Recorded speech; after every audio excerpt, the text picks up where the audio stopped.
Thank you for listening to Depictions Media Radio.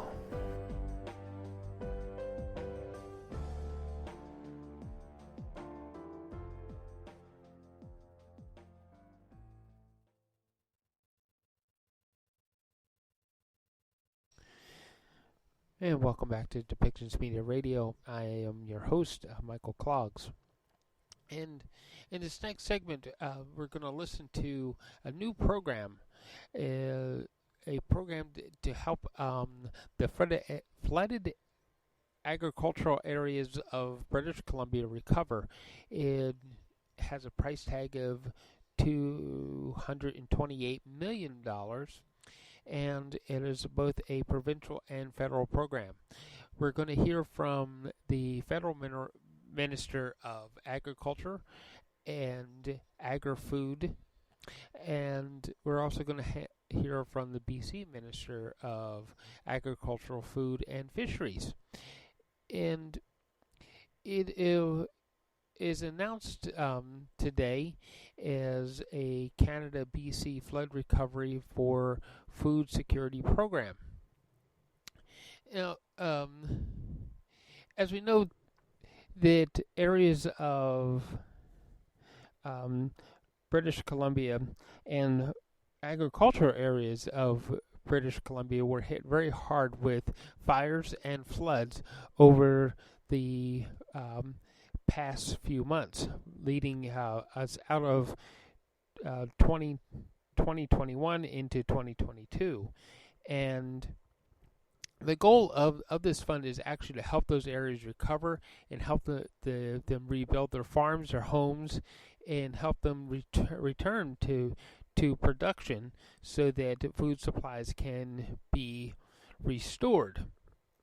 So let's listen to what the two ministers of both federal and BC provincial ministers of agriculture and food have to say about this new program and how it will help local communities in British Columbia recover from the floods that happened over the past fall.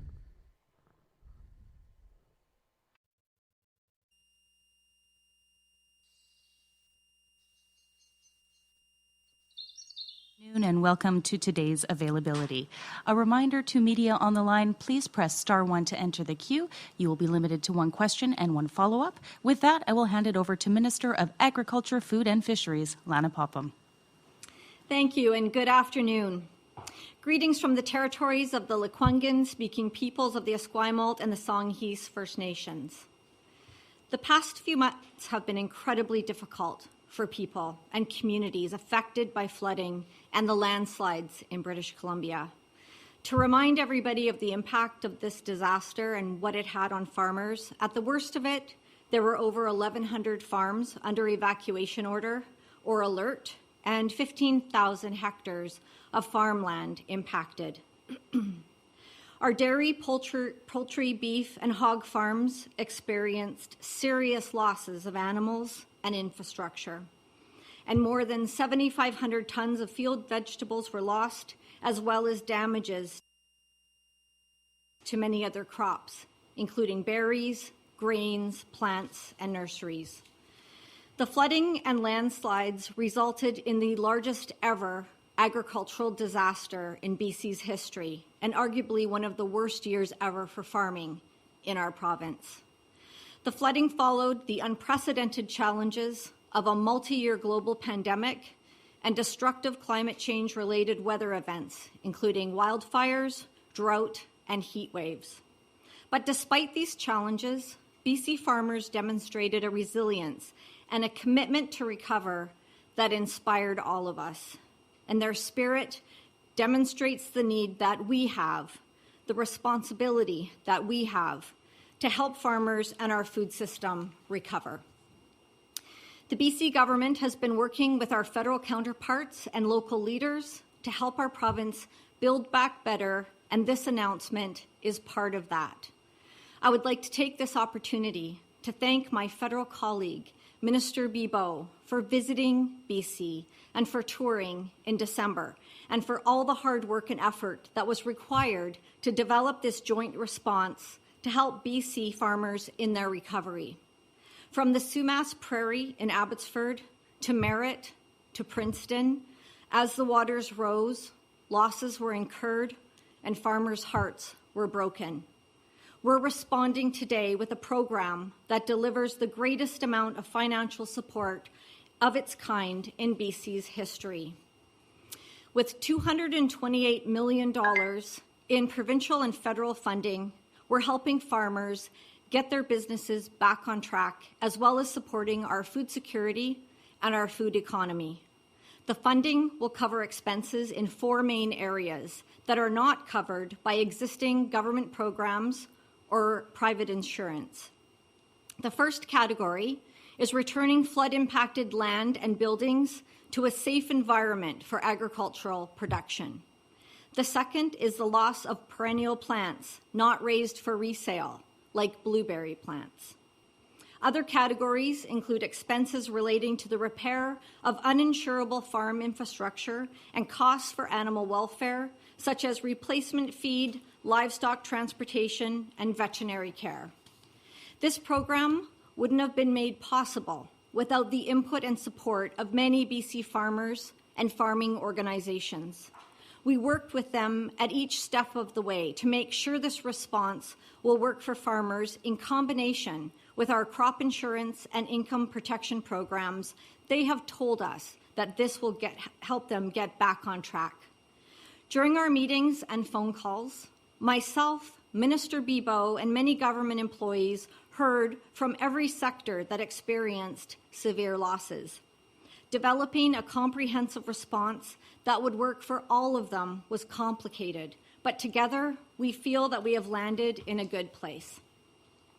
I'd like to thank from the bottom of my heart all the farmers and associations who contributed ideas and input to this package. We really couldn't have done it without you. My ministry staff were on the ground throughout this emergency, listening to farmers who needed help and doing their very best to deliver it. My staff are still here, and they're ready to help with this next step. My ministry will be available to help applicants through this process, and we will provide supports in both English and Punjabi, making sure all applicants have the attention they need to move things as fast as possible. I'd like to thank all the farmers and food producers for their resilience, their dedication, and their patience as we develop this recovery response. We know how hard it's been on you, your families, and your communities. When I was reporting out on the flood situation in November and December, I was able to share many of your stories with British Columbians. The stories I shared were a glimpse into a world that many knew nothing of, and it was a glance into a community that many fell in love with. The caring, the sharing, and the bravery you showed made all of us extremely proud, and British Columbians understand that the best way that they can help is to continue to buy BC. Thank you very much. I'd like to now invite Minister Bibeau.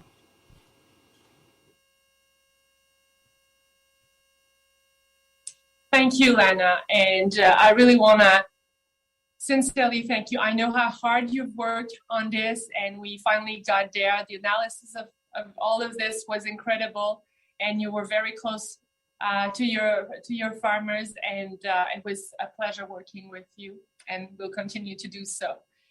Bonjour à tous. It's a pleasure to be with you today, along with Lana, of course, but also with Jeremy from BC Dairy. Throughout British Columbia and in other parts of the country, floods, landslides, wildfires, and extreme weather conditions have been affecting the lives and livelihoods of thousands of Canadians. In December, Minister Popham and I visited with farmers in the Fraser Valley to see the full extent of the damage caused by the floods to their lands, their livestock, and their livelihoods. Seeing the devastating losses firsthand was shocking. In our conversations with farmers, we heard stories of frustration and anger. But even more than that, we heard stories about people coming together to help one another. We saw the BC agricultural community demonstrate its strength and determination in the face of these devastating floods. We know the road to recovery will not be easy, but our farmers are not walking this road alone. From day one of this disaster, we have been working shoulder to shoulder, governments and farmers, to assess the extent of the damage and to get our farmers the financial support they need to get back on their feet. Depuis le premier jour de cette catastrophe climatique, nous avons tous mis l'épaule à la roue. Le gouvernement provincial et fédéral, les producteurs et productrices agricoles, pour évaluer l'étendue des dommages et pour leur offrir le soutien financier dont ils ont besoin pour rebondir rapidement. So today, we are announcing that BC farmers who suffered extraordinary damages in last year's devastating floods will have access to up to $228 million in federal provincial government support to help their farms return to production and support British Columbia's food security and agricultural communities in the years ahead. Aujourd'hui, la ministre Popham et moi annonçons jusqu'à 228 millions de dollars en soutien financier à coût partagé entre le gouvernement fédéral et le gouvernement provincial pour que les entrepreneurs agricoles puissent retomber sur leurs pieds à la suite de l'inondation historique qui a frappé la Colombie-Britannique. Le programme Agri-Relance et ceux découlant des accords d'aide financière en cas de catastrophe seront administrés par le gouvernement de la Colombie-Britannique. This program will be delivered by the government of British Columbia by leveraging the federal government's Agri-Recovery framework and disaster financial assistance arrangements. The federal government has provisioned for $5 billion in 2021-22 for its share of recovery costs under the disaster fund, as well as other costs related to the recent extreme weather events in British Columbia.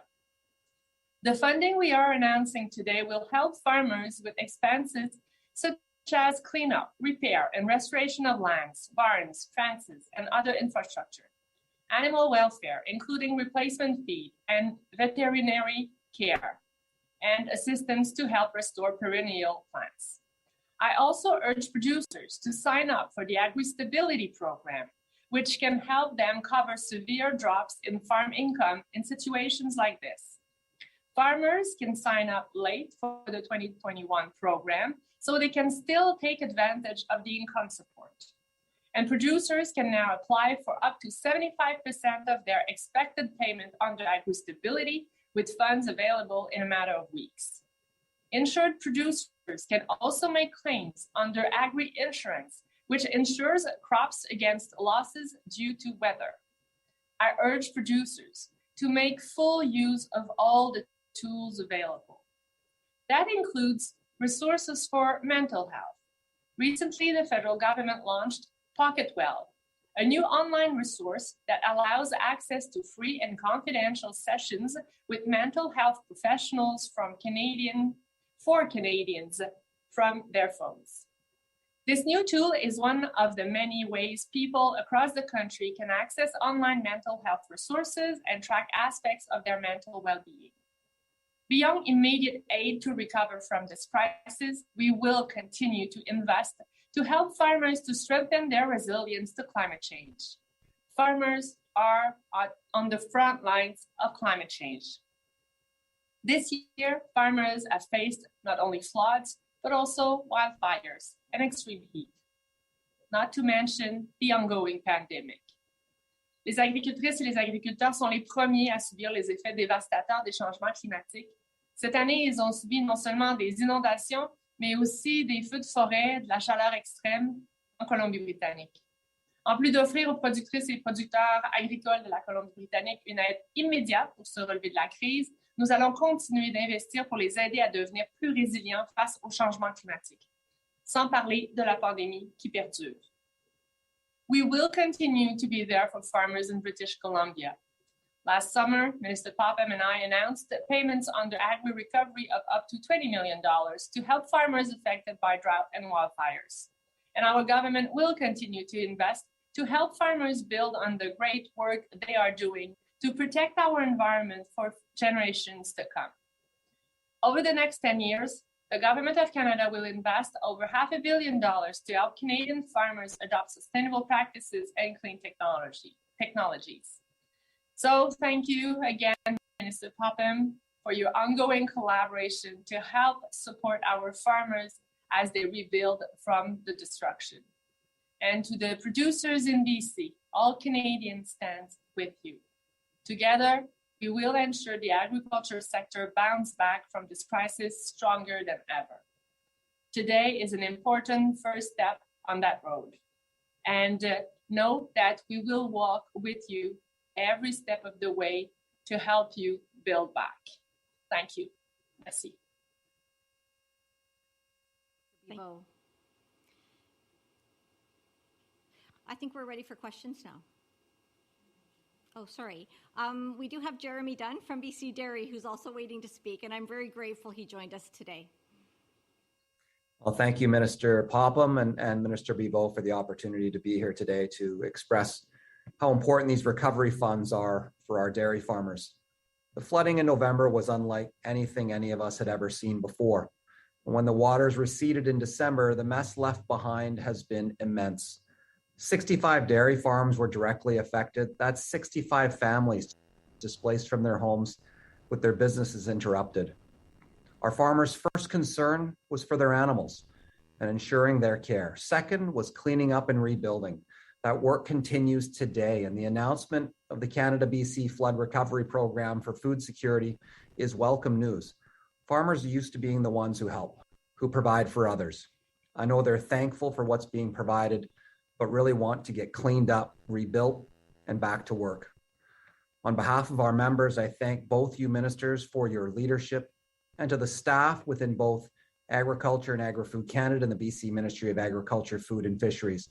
Ministry staff have been working tirelessly to support farmers and have also ensured regular updates and dialogue with those of us working directly with farmers through our industry associations.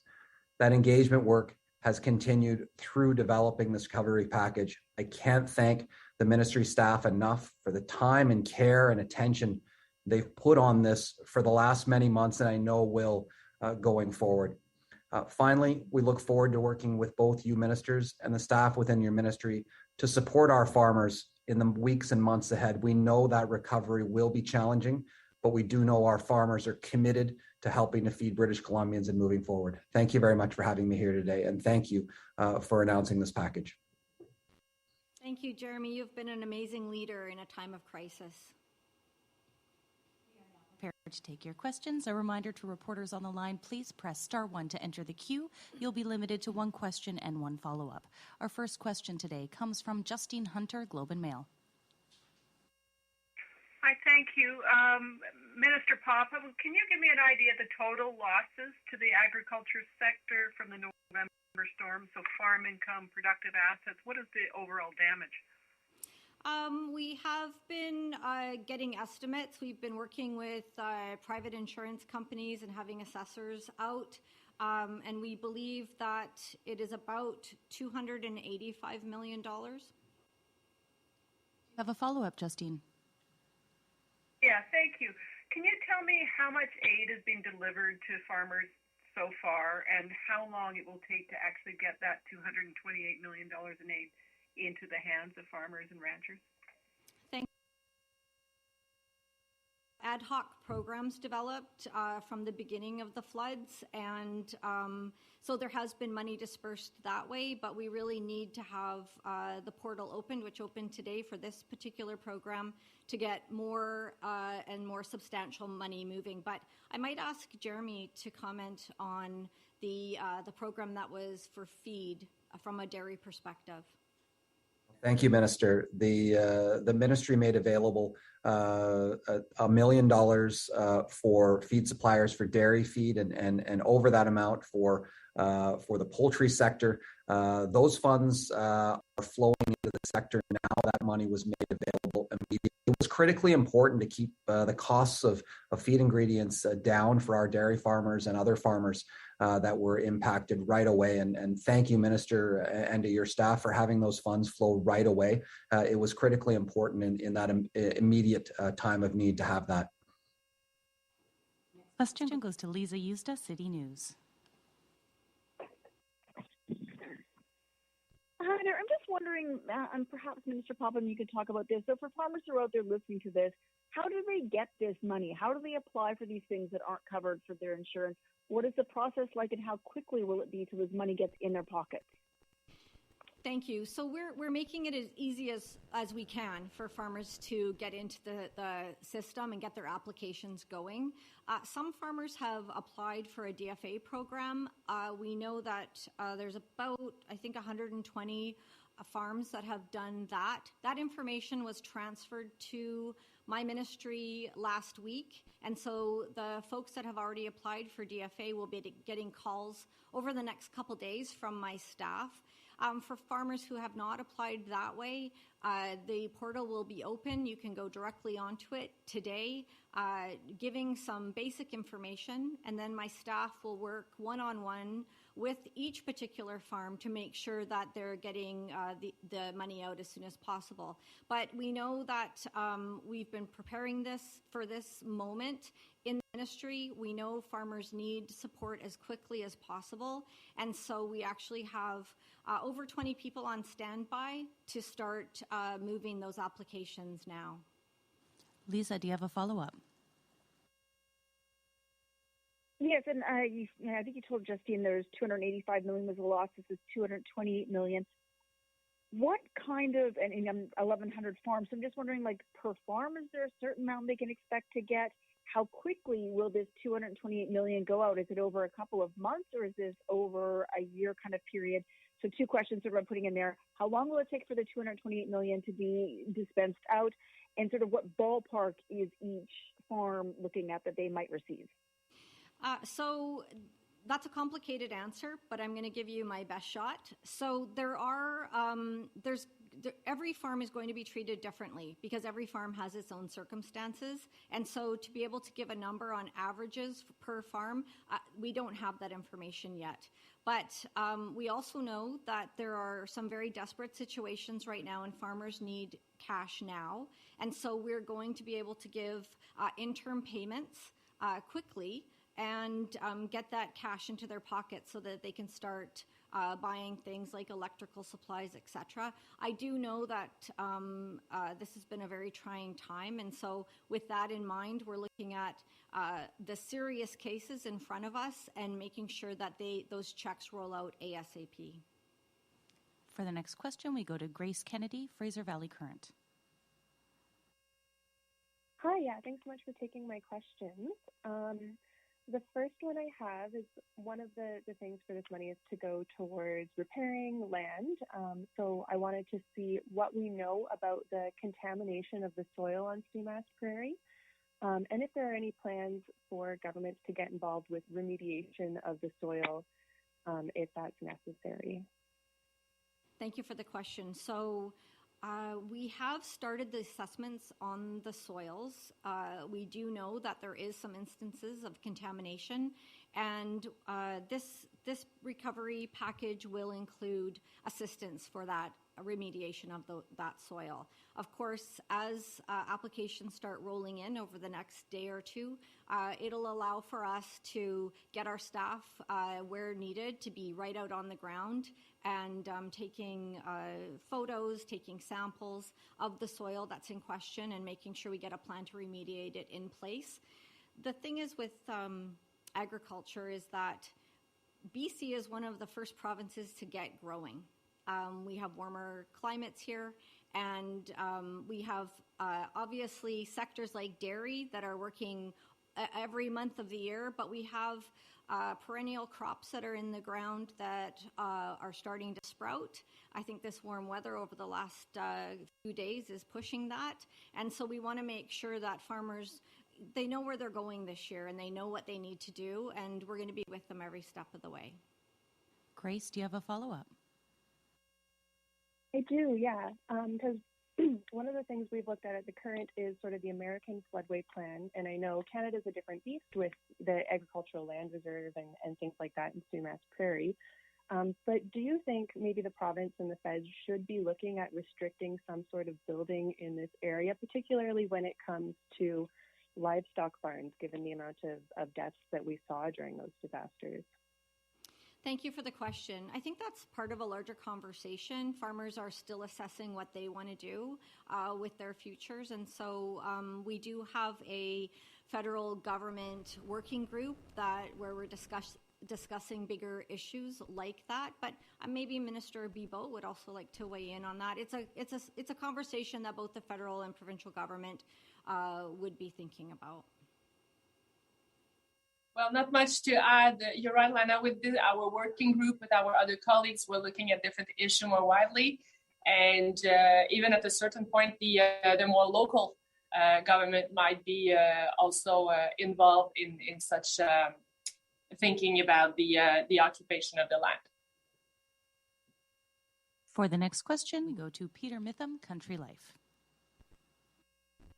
Good afternoon, ministers. I'm sure you're pleased to have this announcement out now. I know you'd planned to have it out by the end of January, but a lot of calculations here, and so I'm just kind of curious again, like the other reporters. The damage to agriculture is apparently pegged at $285 million, but I know some estimates, preliminary estimates from the dairy sector, had put that at between $100 and $500 million for their sector alone. And so I'm just looking for a finer number on how the $228 million announced today meshes with the allocations from disaster financial assistance, which I think the Minister Bibeau had said would be drawing on $5 billion from the federal government, and then the crop and income protection programs. How much money are we actually talking about here that are going to support farmers? And of course, this government support is on top of the private sector fundraising initiatives. Thank you, Peter. It's nice to hear your voice. I hope you're doing well. So the figures that we came up with is we assessed what types of programs were already available between cost sharing, federal, provincial programs. Some farmers have private insurance, different sectors access different kinds of insurance there as well. So we looked at the gap, and the number that we came up with was $228 million that would be there to help farmers get back up on their feet. But as far as how much agriculture is getting overall, in general, that's not a question I can answer for you now, but I do know that Canadians and British Columbians want to make sure that their food security is protected, and they want to know that farmers are there providing food for them. And so we feel very good about the agreement that we came up with for this particular announcement, and it's going to take a lot of work for farmers to be able to rebuild, but it's also going to take a continued partnership between our two governments and local government to make sure that these farmers are building back in a better way and making sure that Canadians and British Columbians are fed. Peter, do you have a follow-up? Sure. Thanks for the answer. And then I guess the other interesting question is, what's the geographic reach of this program? Because there was the mention to the Agri-Recovery Program for wildfire and drought, but farms beyond the Fraser Valley and Sumas Prairie have been affected by this. So what are the criteria for applications and again the geographic reaches? Would farmers up in Merritt and along Highway 8 be eligible? Absolutely. This program includes any farmers or agricultural operations that were affected by the floods or landslides. Previously, Minister Bibeau and I announced help for farmers who were affected by wildfires in the summer, and that's a separate program. For the next question, we go to Karen Davidson, the grower. Good afternoon. This is a question for Minister Popham, and it is a bit of a follow-up to the question that Grace asked from the Fraser Valley Current. I'd like to know a little bit more about what is covered in terms of the loss of perennials. You talked in some detail about soil remediation, but is there a category for rootstock, for instance, for replacing blueberries that have been lost? Thank you. And so I think you're talking about plants that will be used. So are you talking about the nursery stock for blueberries? Yes. Oh, okay. Yes. So some of the blueberries will, they will not have survived the flooding. They'll have root rot likely. So does your program on the plank of the, mitigating the losses of perennials, will that include the ability of farmers to buy nursery stock to replace what's been lost? Yes, it will. And in fact, there's also a category that will help nurseries recover. There's been a lot of loss in the Fraser Valley as far as nurseries that are growing rootstock, berry stock, etc. for farmers. There's going to be a lot of demand on those plants as well. And so we understand that the support that we give to the horticulture sector, the nursery sector, will in turn help the farming sector recover. And Karen, do you have a follow-up? And yes, and so are these details in the news release that you're about to release? Yes, there will be a backgrounder that has all this information, and you're very welcome to call into the ministry at any time, and we can brief you on the program. We have time for one more question today, and we will go to Dave Bedard, Glacier Media. Hi, good afternoon. I'm just wondering, looking at the line items here for repair and restoration of land and also repair of other insurable infrastructure, I'm just wondering if any of these line items also include flood proofing to protect against future such events. I missed the beginning of the question. Would you mind, there seems to be a bit of a muddled connection there. Could you please clearly repeat your question? Thank you. Sure, sorry about that. Just looking at the line items for cleanup and repair as well as restoring infrastructure, I'm just wondering if those line items also include flood proofing for against any future such events like this. Thank you. So the program includes coverage for the materials that would be needed to build back, for example, a barn. But I'm going to allow some input from Jeremy Dunn from BC Dairy here, because I think dairies have been considering this issue themselves. Well, we have the challenge of cleaning up and getting farms back to production of where they need to be, and the package announced today will be a big part of doing that. There's an incredible amount of work to do. The next step, I think, that everyone is looking forward to, both within industry, but I know within local government and others are trying to understand the adaptation that needs to be in place in our farming areas, in the areas we live, with respect to dealing with weather events, extreme weather events, and flooding. And I expect that this will be an ongoing conversation for all of us in these positions for many weeks to come, knowing that that climate change is with us now, and we must act soon. Do you have a follow-up? Yes, I'm wondering. Perhaps somebody's already asked about this in past press conferences, but I'm wondering if there's been any sort of statistical analysis or any sort of analysis really as to sort of the scale of this particular flood event. I mean, I'm here in Winnipeg, for instance. We talk a lot about 1 in 100 year floods, 1 in 500 year floods. Has anybody sort of put kind of to the events that happened back in November? From what it's hard to understand you, but I think you're asking, are we having a greater conversation about flooding and climate change events? And absolutely, it's top of mind for us. We continue to respond to climate-related events. We've seen just this past 12 months a number of them, and so this is something that all governments need to put their minds to: local government, provincial government, and federal government. And with agriculture, farmers do face these climate-related events first, and so getting this package out the door, allowing them to recover and to be part of that conversation is also top of mind for us. This show has been produced by Depictions Media. Please contact us at depictions.media for more information.